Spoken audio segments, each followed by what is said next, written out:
Guys आपण सकाळ सकाळ झोपेतून उठलेलो आहे व आलेलो आहे आपल्या टेरेसवरती.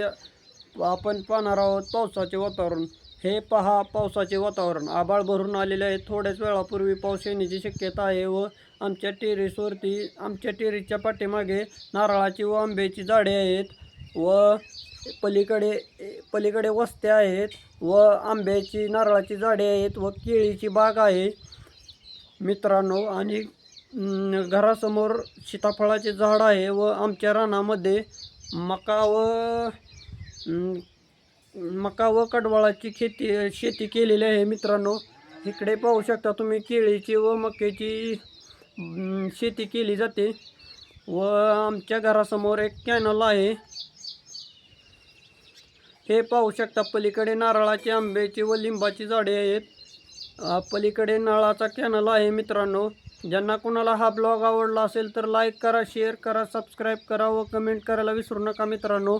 हे पहा आमच्या टेरेसवरचा परिसर आहे व पलीकडे नारळाची आंब्याची झाडे आहेत मित्रांनो व पलीकडे कॅनल आहे आणि त्याच्या पलीकडे मित्रांनो नारळाची आंब्याची झाडे आहेत.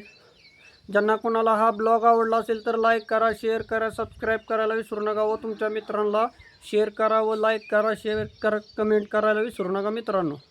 हे पाहू शकता तुम्ही पावसाचे वातावरण निर्माण झालेले आहे. आभाळ भरून आलेले आहे मित्रांनो. पलीकडे वस्त्या आहेत. हे बघू शकता तुम्ही आभाळ भरून आलेलं आहे मित्रांनो. मी आता तुम्हाला दावणार आहे की पावसाचे वातावरण निर्माण झालेले आहे मित्रांनो. पलीकडचा परिसर खूप सुंदर आहे. हे बघू शकता तुम्ही आभाळ भरून आलेला आहे मित्रांनो. पूर्ण आभाळ भरलेला आहे. थोड्याच वेळात पाऊस येण्याची शक्यता आहे मित्रांनो.